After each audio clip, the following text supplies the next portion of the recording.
un impôt qui était payé à moitié par les 20% les plus riches des Français a été compensé par l'argent de la TVA, c'est-à-dire par l'argent de la consommation populaire, des classes moyennes et des classes populaires. Ce qui irrite les gens aujourd'hui, c'est que quand on parle de dépenses, mais moi je suis pour qu'on parle de la question des dépenses, mais parlons de la dépense, de la première dépense de l'État, c'est le soutien aux entreprises. Et c'est le soutien à quelles entreprises? Aux grandes entreprises.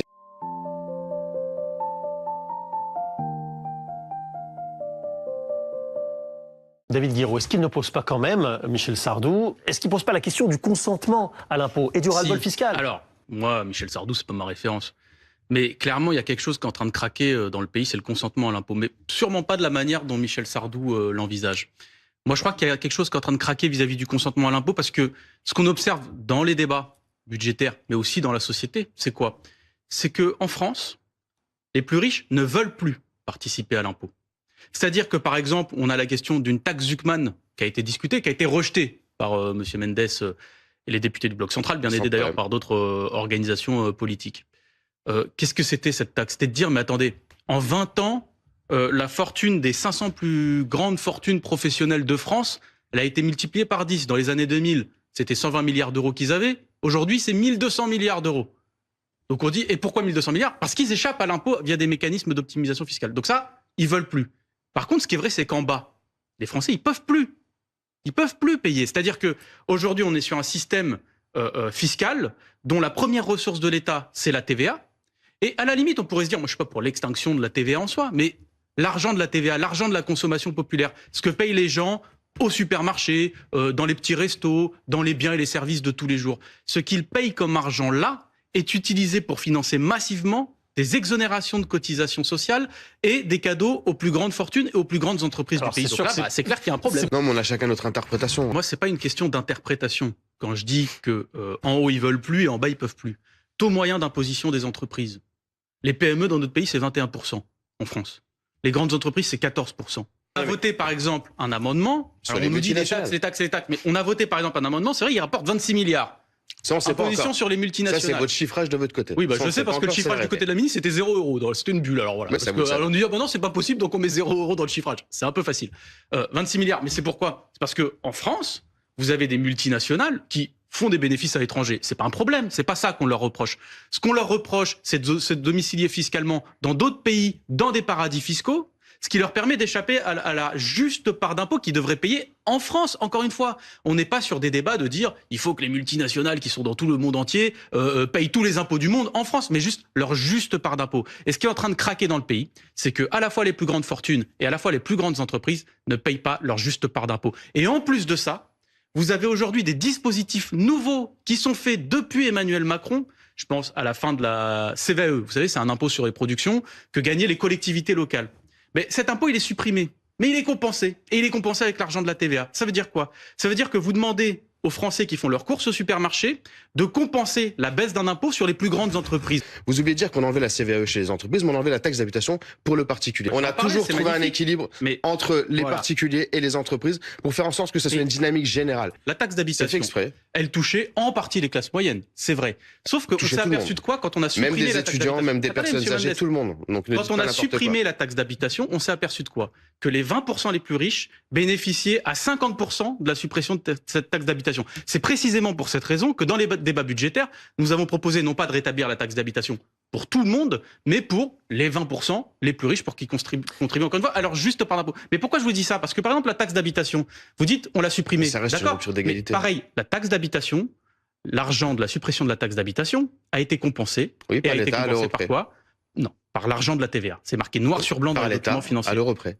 Voilà, donc par l'argent de la TVA. Un impôt qui était payé à moitié par les 20% les plus riches des Français a été compensé par l'argent de la TVA, c'est-à-dire par l'argent de la consommation populaire, des classes moyennes et des classes populaires. Ce qui irrite les gens aujourd'hui, c'est que quand on parle de dépenses, mais moi je suis pour qu'on parle de la question des dépenses, mais parlons de la dépense, de la première dépense de l'État, c'est le soutien aux entreprises.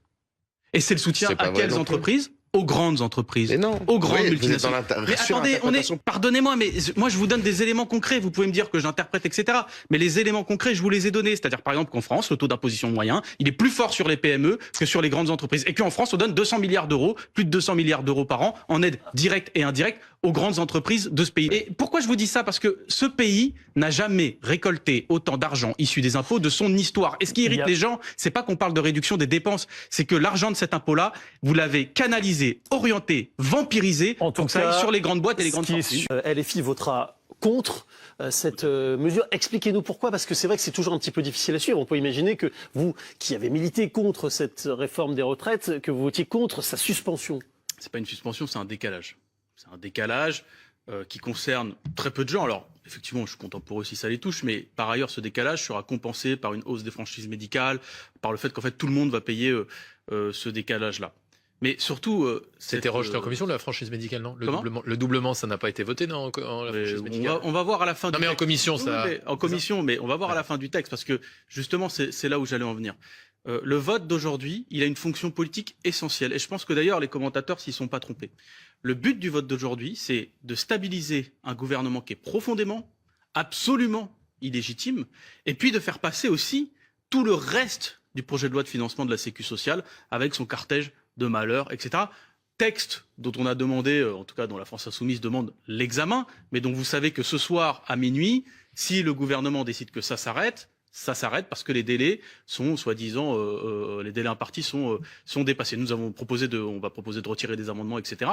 Mais il n'empêche que le but premier du vote qui va avoir lieu, c'est celui-là. C'est pas d'améliorer la vie des Français. Ça concerne une très faible quantité de Français. Est-ce que Marine Le Pen a raison quand elle dit le PS s'est fait ferrer aux pattes il y a quelques instants? C'est une expression que vous pourriez reprendre? Non, moi je reprends pas les expressions de Marine Le Pen. Par contre, je peux témoigner de ce que je vois en hémicycle. C'est-à-dire que clairement, même physiquement, vous savez, l'hémicycle c'est un lieu où on est proche, où donc physiquement il se passe des choses.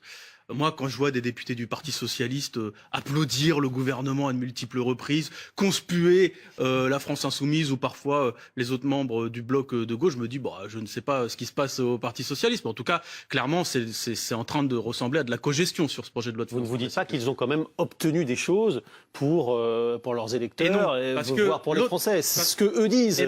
Oui, mais justement, dans le refus de tout, nous, voilà, c'est les petits pas. Dernière fonction que remplit ce vote de tout à l'heure. On parle d'un décalage. Je vous ai dit, un décalage qui concerne assez peu de Français au final, qui sera payé par l'ensemble des Français. Quand même, c'est pas rien. Oui, 650 000 assez peu de retraités et c'est 3 mois. Donc on va redescendre. Il faut qu'on atterrisse quand même. On parle de 3 mois de gagner. C'est bien pour les Français qui bénéficient, mais c'est 3 mois pour une poignée de Français.